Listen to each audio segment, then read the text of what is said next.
안녕 여러분. 빅 히스토리 빅뱅에서 무엇이 나타나는가에 대한 짧은 내용 정리 영상입니다. 처음 수업에서 이야기했던 것 같이 여러분들의 인생에서 태어났던 순간이 가장 중요했던 순간인 것과 같이 우주가 탄생한 빅뱅도 아주 중요한 순간, 임계 국면입니다. 빅뱅에서 여러분들이 기억해야 하는 주요 작은 임계 국면은 세 가지 정도입니다. 먼저 우주가 시작하면서 입자가 만들어진 순간, 그리고 양성자와 중성자가 핵융합을 통해서 헬륨 원자핵을 만든 빅뱅 핵융합 시기, 그리고 불투명했던 우주가 투명해지면서 우주 배경 복사가 우주로 멀리 퍼져나간 순간입니다. 차례대로 선생님과 같이 하나씩 살펴보도록 하겠습니다. 준비됐나요? 자, 순서대로 한번 살펴보겠습니다. 먼저 빅뱅에서 1초 사이에 우주의 시작과 입자가 탄생한 순간입니다. 가장 먼저 빅뱅이 있었습니다. 우주가 한 특이점이라고 하는 아주 작은 점에서 시작을 했습니다. 이때 우주는 아주 온도가 높았고 밀도도 높았습니다. 이 찰나의 순간에는 빛이 물질로 변하고 다시 물질이 빛으로 변하는 빛과 물질이 공존하던 순간이었습니다. 여기서 물질이라고 하는 것은 쿼크나 전자와 같은 아주 작은 입자를 말한다고 선생님이 수업 시간에 한번 설명을 했습니다. 자, 우주가 점점 팽창하기 시작합니다. 우주 팽창과 관련해서 여러분들이 기억해 둬야 할 점은 우주가 팽창하면 온도가 내려갑니다. 온도가 내려가면 우주에 있던 입자의 속도가 함께 느려지면서 결합을 통해서 더 큰 입자가 될 수 있다는 사실을 좀 기억을 해 두시기 바랍니다. 자, 요 점은 중요하니까 잘 기억을 해 두시기 바랍니다. 앞으로 계속 사용이 됩니다. 자, 우주가 점점점 팽창하면 어떻게 되나요? 우주가 팽창하면서 온도가 내려가고 입자의 속도가 느려지게 됩니다. 점점. 자, 우주가 팽창하면 빛에서 입자로 만들어진 쿼크와 전자들이 다시 빛으로 돌아가지 못한 채 남게 됩니다. 온도가 더 떨어지자 업 쿼크와 다운 쿼크가 결합해서 양성자와 중성자를 만들게 됩니다. 이게 1초 사이에 있었던 일입니다. 지금 그림에 보는 것들이 우리 업 쿼크와 다운 쿼크 그리고 전자만 선생님이 수업 시간에 설명을 했었는데 여기에 있는 이런 입자들이 빅뱅 직후부터 해서 1초 사이에 만들어지게 됩니다. 자, 그림을 보면서 정리를 해봅시다. 빅뱅 직후에는 빛과 입자들이 공존하던 순간이 있었습니다. 이때는 빛과 그리고 이런 입자들이 서로 변하던 때였습니다. 자, 우주가 점점 팽창하면 온도가 내려가게 되고 입자들의 속도가 느려지게 된다고 했습니다. 자, 입자들 중에서 업 쿼크와 다운 쿼크가 결합을 해서 중성자와 양성자를 만들게 됩니다. 업 쿼크와 다운 쿼크들이 결합을 해서 중성자와 양성자를 만들게 됩니다. 자, 다음은 빅뱅 핵융합 시기입니다. 빅뱅 후 1초가 지났을 무렵 우주의 온도는 더 내려가게 되고 양성자와 중성자의 속도가 느려지면서 이들이 결합해서 다시 헬륨 원자핵이 되는 빅뱅 핵융합이 시작이 됩니다. 빅뱅 핵융합은 대략 3분까지 진행이 됩니다. 자, 여기서 여러분들 하나 기억해 두셔야 되는 것은 양성자가 곧 수소 원자핵이라는 사실입니다. 수소 원자핵은 양성자 하나로 구성되어 있다라고 선생님이 수업 시간에 설명을 했었죠. 자, 일반적인 수소는 원자핵에 양성자 하나만을 가지고 있기 때문에 양성자가 곧 수소 원자핵입니다.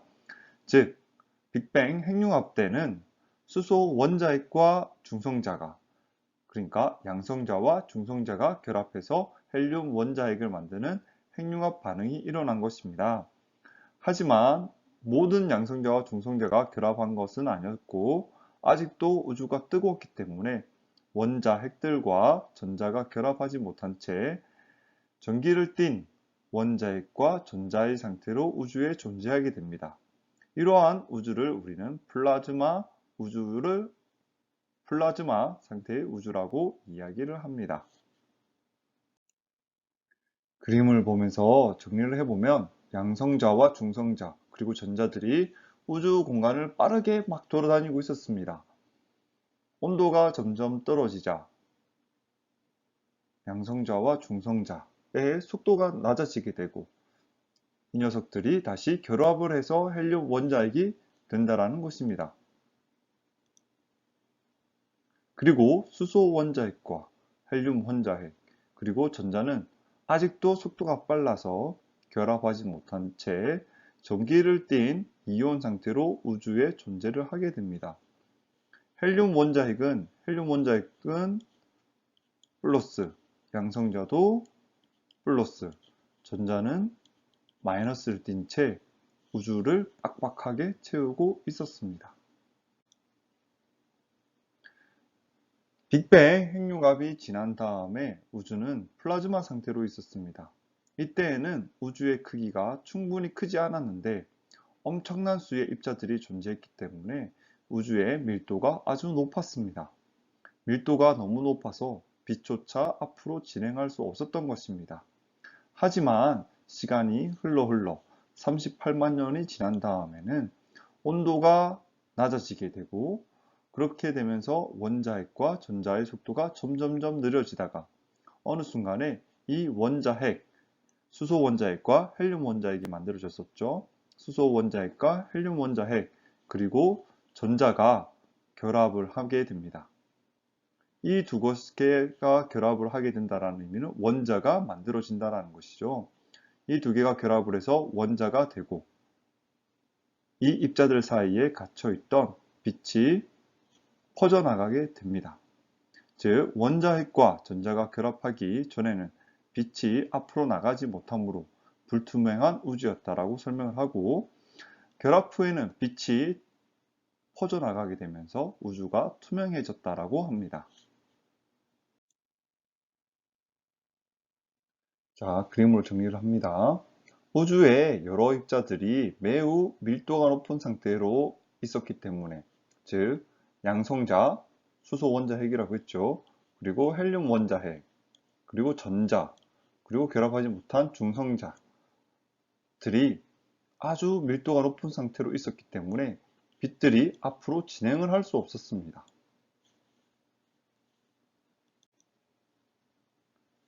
(38만) 년쯤 지나서 우주가 팽창하면서 크기가 충분히 커지게 되었고 온도가 낮아지게 되면서 입자들의 속도가 느려지게 됩니다.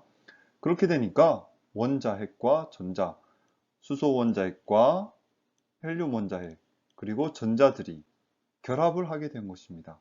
그러면서 빛을 가로막고 있던 입자들의 수가 줄어들게 되고 빛이 드디어 물질 사이를 지나 이 우주 모든 곳으로 퍼져나가게 됩니다. 이 퍼져나간 빛이 우리는 우주 배경 복사라고 합니다. 수업 시간에 한번 설명했듯이 우주 배경 복사라고 하는 것은 우주의 모든 곳에서 검출이 되는 우주의 모든 방향에서 나오는 빛을 말합니다. 원자가 만들어지면서 우주 전체에 퍼져나간 빛이 우주 배경 복사입니다. 우주 배경 복사는 먼저 이론적으로 예측이 되었던 빛입니다. 빅뱅 이론이 정립되면서 우주 모든 방향에서 오는 전파, 빛이 있을 것이라 예측을 했었고 이것을 펜지어스와 윌슨이라고 하는 두 과학자가 발견을 한 것입니다.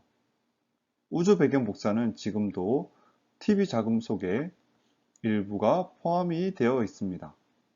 자, 수소와 헬륨 원자의 형성으로 물질에서 빠져나와 우주 전체에 균일하게 퍼진 빛, 그죠? 빛 중에서 우리는 어떤 빛? 전파를 우리는 우주 배경 복사라고 하고요. 이 우주 배경 복사는 우주 모든 방향에서 현재 관측이 되고 있습니다. 자, 우주 배경 복사를 관측한 사진입니다. 자, 우주 모든 방에서 오는 빛을 관측한 것으로 첫 번째 그림은 펜지어스와 윌슨이 처음 관측했던 우주 배경 복사이고 과학 기술이 발전하면서 1992년에 코비라고 하는 위성 그리고 2003년에 WMAP이라고 하는 위성이 관측한 사진입니다. 우주 배경 복사에서 관측된 저 사진은 적외선 사진과 같이 아주 비슷한 것을 볼 수 있는데요. 즉 우주의 온도를 촬영한 것이라고 생각을 하시면 됩니다. 그런데 점점 얼룩덜룩한 게 많아지죠. 이것은 과학 기술이 발전하면서 아주 미세한 온도 차이를 감지하게 되었다라고 하는 것이고요. 그래서 점점 기술이 발전하면서 우주에 아주 미세한 온도 차이가 있다라는 것을 알게 된 것입니다. 자, 이 사진은 가장 최근 2014년에 플랑크라고 하는 위성이 관측한 데이터입니다. 정말 얼룩덜룩하게 온도 차이가 아주 미세하게 잘 나와 있죠. 자, 책에서 본 사람도 있듯이 이 미세한 온도 차이가 물질을 뭉치게 만들었고 이 미세한 온도 차이로 인해서 우주의 지도가 만들어지게 됩니다. 자, 구체적인 내용은 다음 챕터를 읽으면서 정리해 나가도록 하겠고요. 여러분들 시험 공부 열심히 하시고 모르는 거는 항상 적극적으로 물어보는 학생이 되길 바랍니다.